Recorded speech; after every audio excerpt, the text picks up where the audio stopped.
Well, we were just talking about Sheldon Keefe and his press conference from the dock, where he was talking about the time he was going to spend with his family. It was they deserved him to be around a little bit more. So 8 days later, he served his sentence and he's back in the NHL. Not really shocked, or are we a little surprised at how quickly it turned around? A little surprised. I think that's the appropriate way to describe it, because you're right. We all watched that video message, and look, every NHL head coach sacrifices an immense amount of family time. Anyone associated with an NHL club, players included, right? I mean, that's just part of the gig. And this also isn't unusual. Look at the pictures of Sheldon when he first became head coach of the Toronto Maple Leafs, and then check him out now. Like, unless there's been this metamorphosis in the last 8 days, I mean, this guy aged hard.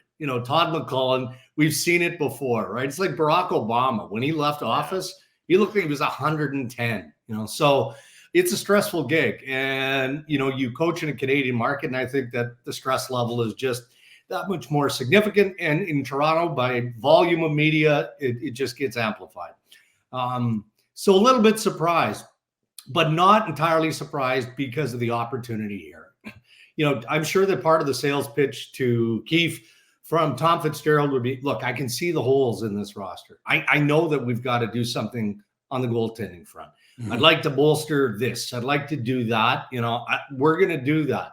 But then you look at the rest of the roster and the obvious star status of some of their youth players and whatnot, and that might have been enough. Maybe Sheldon's wife went to him and said, hey, look, man, I can appreciate having you around more than I'm used to. Maybe there are parts of that I don't love the idea of. But you're going to push away from an opportunity that basically, well, certainly all of the coaches out there, unemployed coaches out there with NHL experience, would have done backflips to get. So I think that's all part of it. So you say like goaltending with sorry, Dino. I was just going to say maybe potentially the hard years have been served there, that there could be some turnaround. Yeah.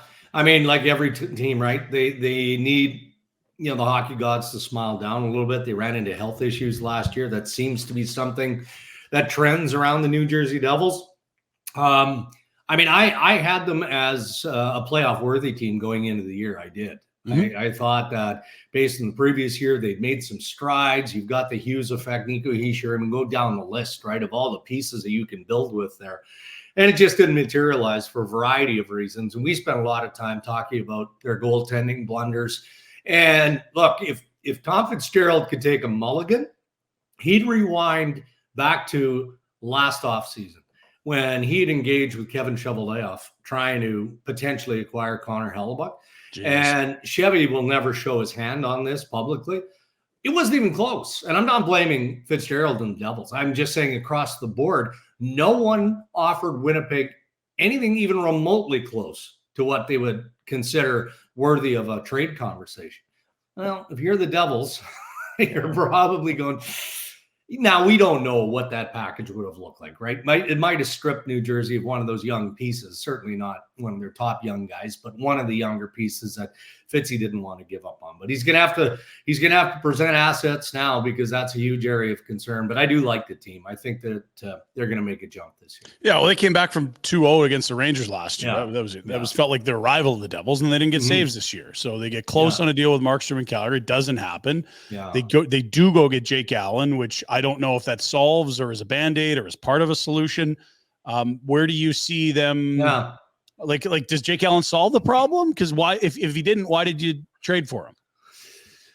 It's a good question, especially based on the time of that trade, right? Like, they were already in the thick of it at that stage. And, Jake Allen for me is a terrific 1A, at worst a 1B, but that's where he's perfectly slotted.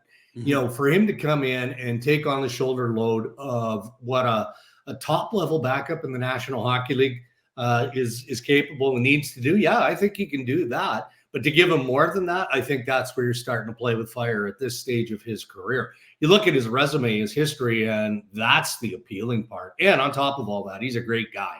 So he helps your dressing room. So he's not the solution. He's in part of that. I think the Calgary Flames, and it's all in Jacob Markstrom's court here. I think now it's going to be very intriguing to see what happens with Markstrom. Because I think for sure Fitzgerald is going to circle back on that conversation. They felt they had a deal close, if not done. They thought it was right there. They really did. What about the Toronto Maple Leafs? I mean, the history of tree living. Does Markstrom have any interest in diving into, at times, a cesspool, which Toronto can be? Don't know. And they've got an up-and-comer in Joseph Woll. But there are two teams, and there'll be a lot more than those two. Ottawa has to do something. I mean, go down the list. LA, Detroit, Carolina. Yeah.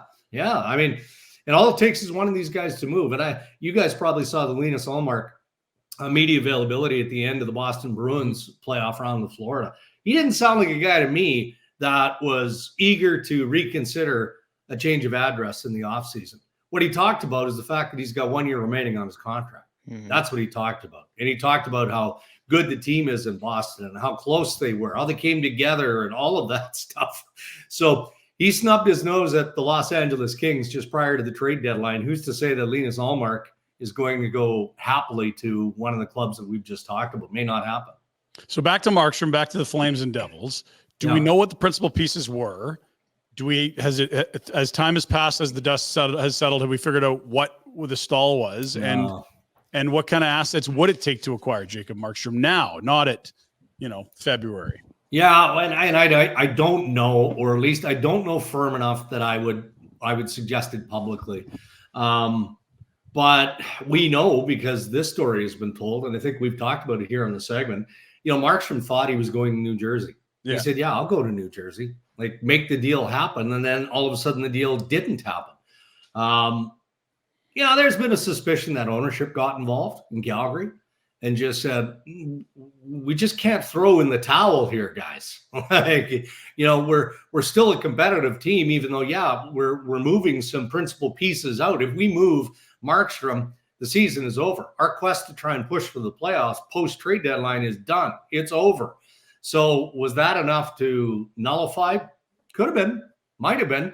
But we know that there was a level of angst from Markstrom and his camp when a deal they thought was going down, agreed that they would go with it, then didn't happen. I mean, that put the player and his family in a real tough situation. It's one of those things when you get to the summer, there's the team's perspective changes, the potential trading partner, that changes. And then on the players' behalf, you wonder, do you take the side? I'm just happy where I'm at. I don't want to go. Or is that an easier time to wrap your head around a change? We'll start fresh. We can go wherever it is right now and find a place. We can do this together as a family. It just kind of did. It felt like Markstrom had maybe played his final game in Calgary, and the necessity, and like you say, there's teams that could desperately use him with 2 years left on his contract. Are we done on Markstrom? I was just going to pivot to something else. If I may. Oh, yeah. So we've talked a lot about Mitch Marner and how he controls the whole process in Toronto, and tree living just might be screwed. Yeah. It's the exact same thing with Markstrom. Sure. As much as we might in the market not view it that way, isn't it? Yeah. Full move.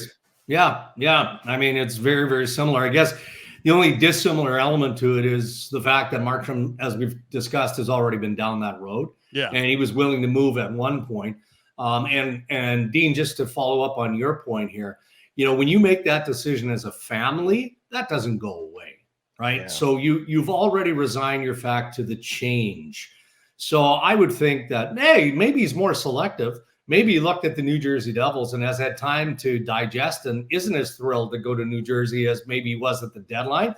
We're going to find that out. Maybe there's another destination of the teams that we've already discussed that we know need goaltending. Maybe there's a team that, what if Vegas steps up because their goaltending kind of goes all over the map? Yeah. I mean, how do we know? Maybe there's another team that steps up here.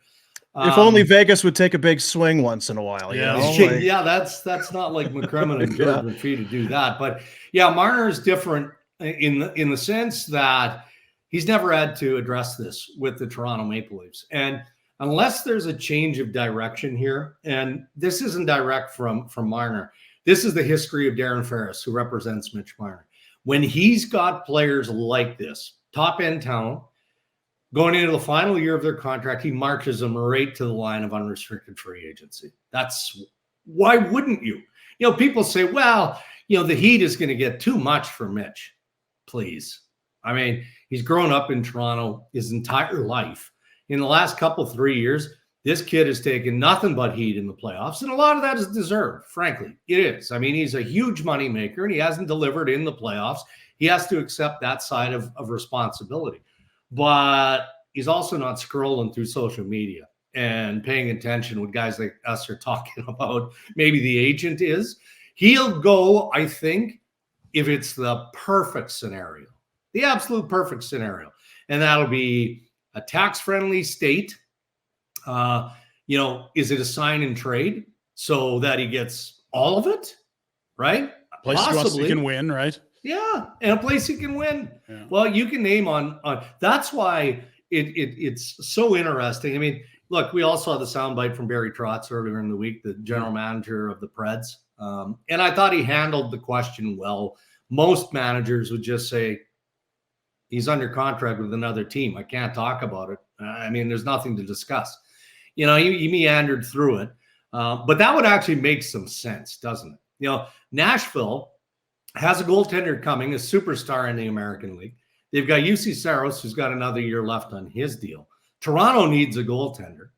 I mean, if you could somehow, some way convince the Marner camp that Nashville is a team that, not only can utilize his services, but is in that grouping of teams that could potentially win, wow, that ticks a lot of boxes. But I deal with that group pretty closely, a couple of times, minimum a week, and I don't get the sense that the Marner camp has any interest in waiving. Now, again, just to bring you fully up to date on the process, Treliving would tell you that they haven't engaged.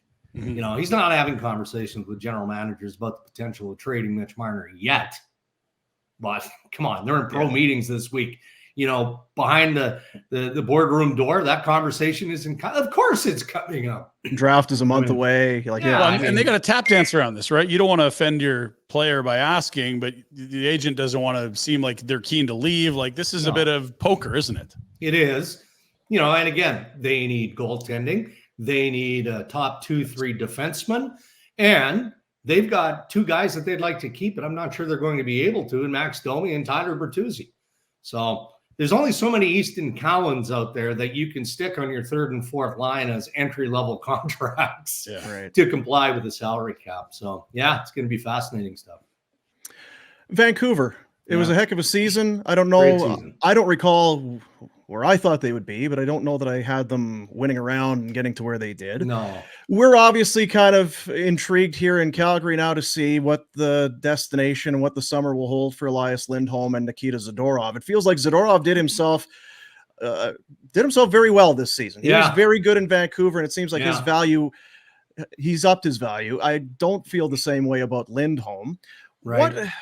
When a team is looking at Elias Lindholm, and I want your thoughts on Zadorov as well, because we talked, I guess, about it yesterday. We talk about it all the time, but he's not really a number one. He's a number two, and he's good defensively, but he's not a Selke guy, and he's scored some goals, but he's not a pure goal scorer.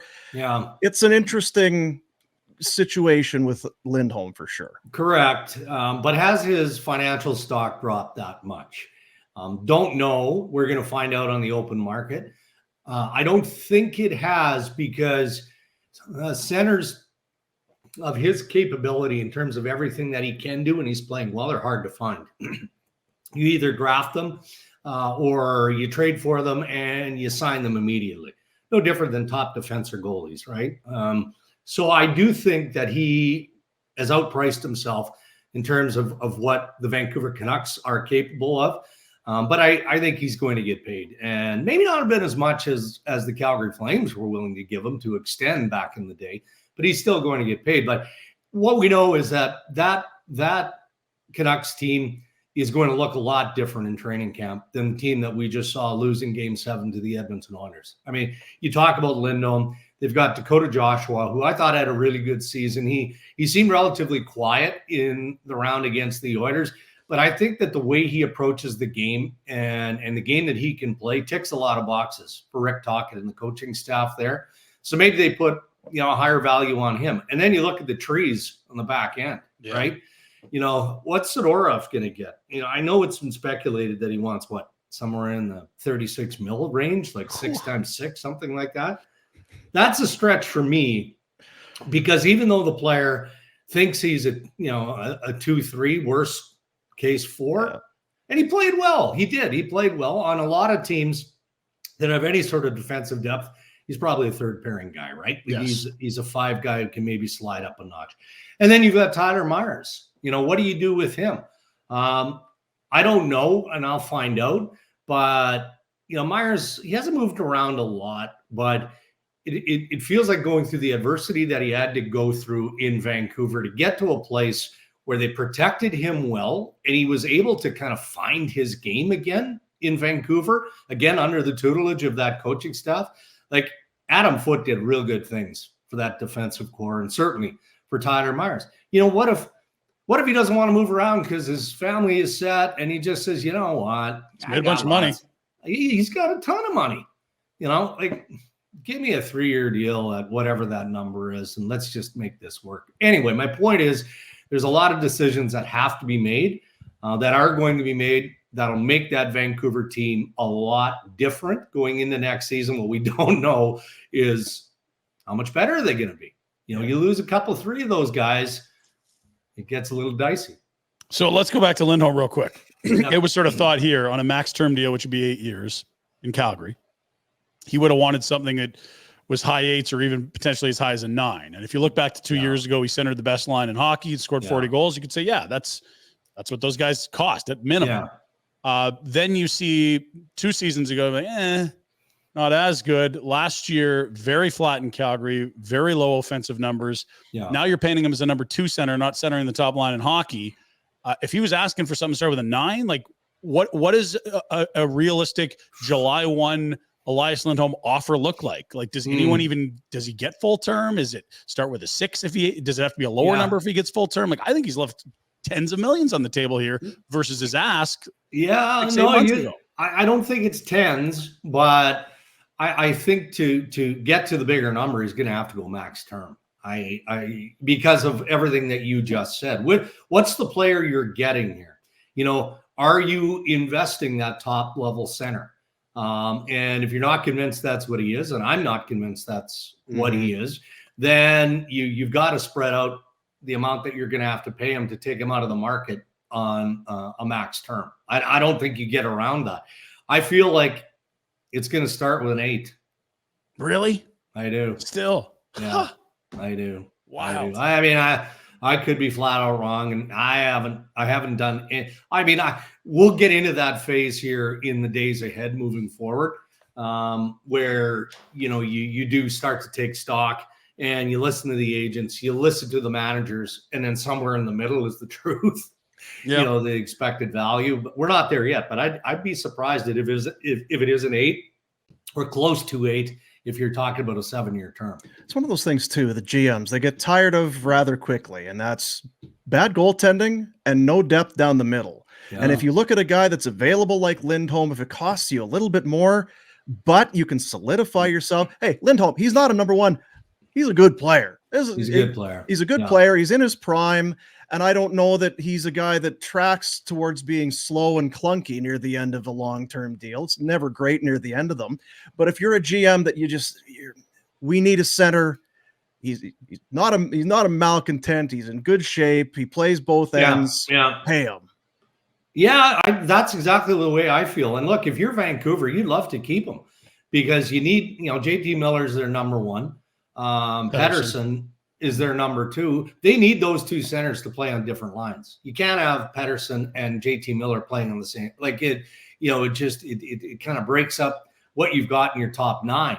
So, but Lindholm isn't, even though I think he might be okay with playing third line center, you're not paying a third line center $8.5 million per year. You're just not doing that. Zadorov 6x6, boy. I don't know if that's just what I've heard and speculated. And just to remind everyone, refresh everyone where this all started. The year Eric Goodbranson was a UFA, so was Nikita Zadorov, and the thought was maybe you could keep Goodbranson, but Zadorov was asking for the moon. Well, the market was there for Goodbranson. I don't know that anyone wouldn't take that receipt back and get the exchange at this point, but there wasn't for Zadorov. He wanted more than he was offered. The market dried up. People went and got the D, and he settled on a lower term, lower money deal with the Flames. Yeah. If he's aiming for 6x6, I think the same thing's going to happen. But if it's 5x5, I think there's some suitors. Like that's I think he'll get it. And the one thing that you comparing him to Goodbranson, sure, but he does have the ability to elevate a game. He was good in that series. I don't think Eric Goodbranson's a good player, but Eric Goodbranson is just Eric Goodbranson. I think Zadorov can look like shit. Yeah. But Zadorov can also impact play. He was good. And so the difference from 2 years ago is that the GM said Goodbranson was worth more. He got offered more term, more money, more everything. Now I think, to your point, Rhett, Zadorov's showing off that ceiling. All those tools we've seen forever finally starting to get put in the right spots where it's like, that you don't need to rush the puck every single shift. Like the roller coaster may be a little less wild than 2 years ago. Yeah, I think he needs a certain coach too, though, right? And I'm not saying that he's a hard player to coach.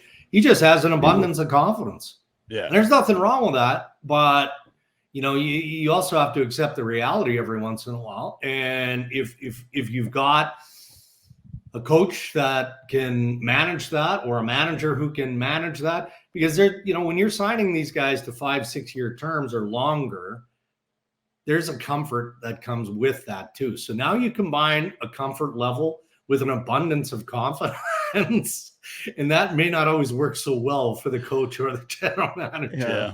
Zadorov he's got a lot of stock in the Zadorov business. He's got a lot of stock in it. Big believer. He thinks the sixth buyer is going to be the one that finally understands his value. It'll be his sixth team if he's not in Vancouver in the fall, boys. Yeah.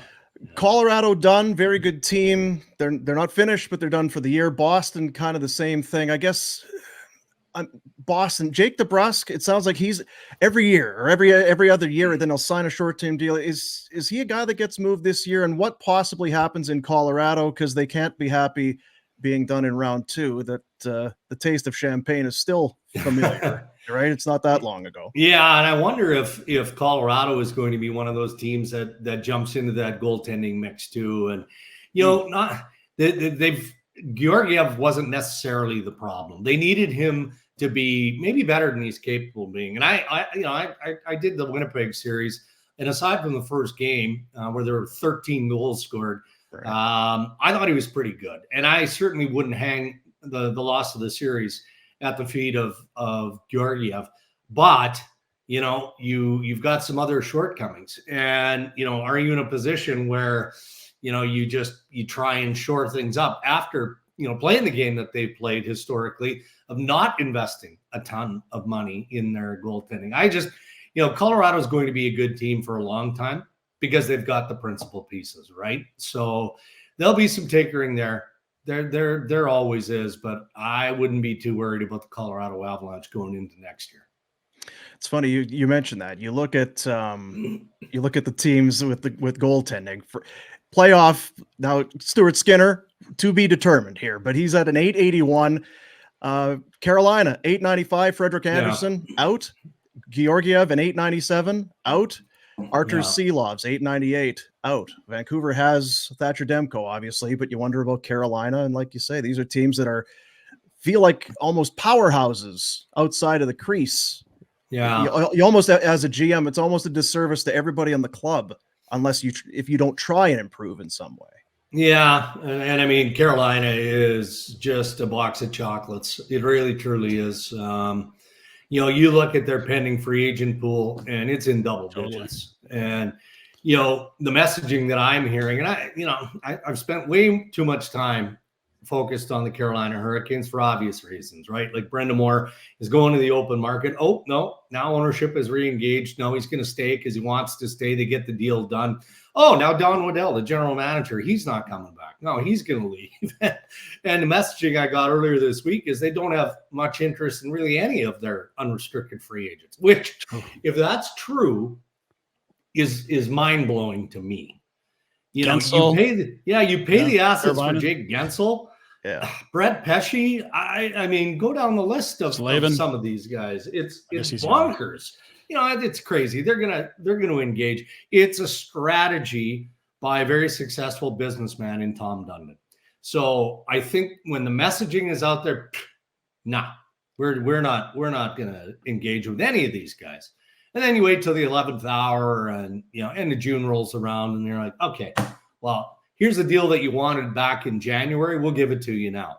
And you almost force the player to make a decision at that point. You want to uproot, or do you want to stay and you've got the guaranteed money?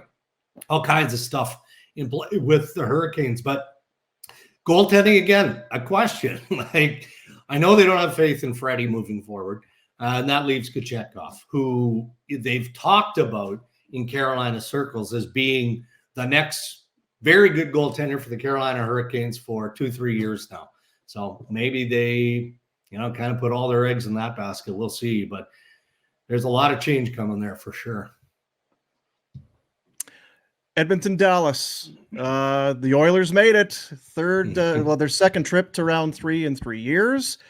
It's Dallas standing in their way. And again, they got to play these good teams at some point. Yeah. They didn't get to handpick LA or Vancouver. That was given to them, but this is going to be by I would say a considerable margin, their toughest test. How do you see this playing out?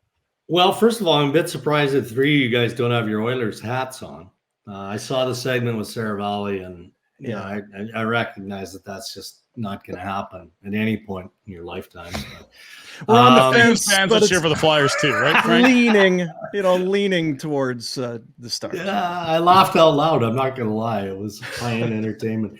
Believe it or not, like I do have Dallas, and I think most would agree as the favorite team going into this series. But I'm almost defeating my case here by saying I think that McDavid is going to have more freedom against the Dallas Stars than he did against the Vancouver Canucks. Even though, hey, every time 97 hits the sheet, Miro Heiskanen is probably over the boards, right? I mean, I would think that that's going to be the Pete DeBoer matchup that they're looking for.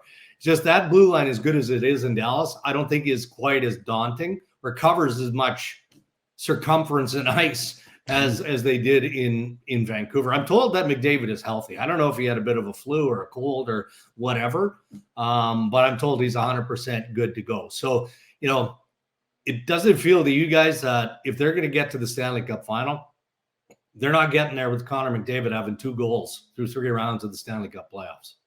Even though he did real good things, generated offense, power play kind of went a little bit stagnant in the Vancouver series. He's capable. He did some really good things defensively, all of that.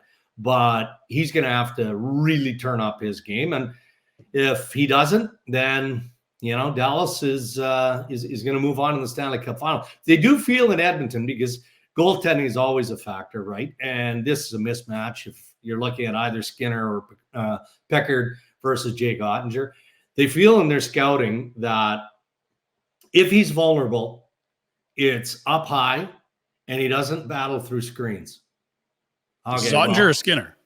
Ottinger. Okay. Sorry. Yeah, the scouting from Edmonton is that. So I mean, isn't that just scouting 101? You want to beat the goalie high, and you want to get traffic in front. Yeah, like we're not really splitting hairs here. Yeah. So anyway, that's kind of the mindset of the Oil. But I think it's a long series, but I think Dallas wins. Lindell and Tanev might get a bunch of that group too. Those are 2 of the more defensively elite guys in terms of like shot suppression and not allowing pucks at your own net. Like Lindell and Tanev are 2 of maybe the top 10 in the league at that. Yeah. But, pick your poison, right? If they have the luxury of keeping McDavid and Draisaitl apart, for me, Leon should be in the Conn Smythe conversation. If we're allowed to have that at this point, he's in there for me. He's 100% in there for me. So you're not wrong. I just feel like I wonder if Tanev has the matchup against the Draisaitl line. Yeah, and then when you go to Edmonton, you're going to have to use both those pairs. Anyway, right? Exactly. Yeah. Draisaitl's been so good. You can appreciate how injured he's been in the past when he hasn't been to this level in the playoffs. I understand I guess you get better with age at this point in your career, but just remembering that even that series that they beat the Flames in, ankle. I mean, he could just a big angry German. Yeah, and he'll block a shot, he'll get hurt, and it just pisses him off more. He almost plays better. Yeah. So Memorial Cup road trip. Yeah, road trip. Is this gonna watch the Moose Jaw Warriors? Yeah, it's not unusual. I think it's more of a photo op, frankly, for TSN. They want to roll me out because it's one of our bigger events, right? So, and the fact that I can drive there and I don't have to fly is probably also a part of the reason. But I enjoy it. I've been to, this will be my third or fourth consecutive now. You just get to hang out with hockey people, right? Yeah. Now, a lot of the NHL GMs and whatnot are in pro meetings or amateur scouting meetings right now. But again, you're dealing with the amateur scouts and assistant GMs and things like that. But it's a real good class this year. It is, in terms of the teams assembled there. So it's always a fun one to watch. It's a short tournament, but man, they milk it. Like, it seems to drag out until the bitter end. But and I've never, I've been to that area many times for minor hockey and whatnot. Never been to Saginaw, Michigan. So I'll have to report back next week and let you guys know how it is. Well, I'm not going to sleep now. I can't wait till next week to find out. If you're going to the draft, we can compare it to Vegas when we're down there. Yeah. Gives the pros and cons of each. Yeah. It's not a sphere, it's a tent in the backyard. Yeah, it's something like that. Quonset. Appreciate you, buddy. Safe travels. We'll talk to you next week. All right, guys. Have a great one. You bet. TSN Insider Darren Dreger on his way to Saginaw, Michigan. I think there's a song, Saginaw, Michigan. Hey, guys, thanks for watching. Be sure to check out more of our content right here on the Flames Nation YouTube page. We had a bunch of great long-form interviews. You can check out some videos we've done as well outside of the studio. And, of course, if you want more writing or merchandise stuff, flamesnation.ca or nationgear.ca. Appreciate you watching.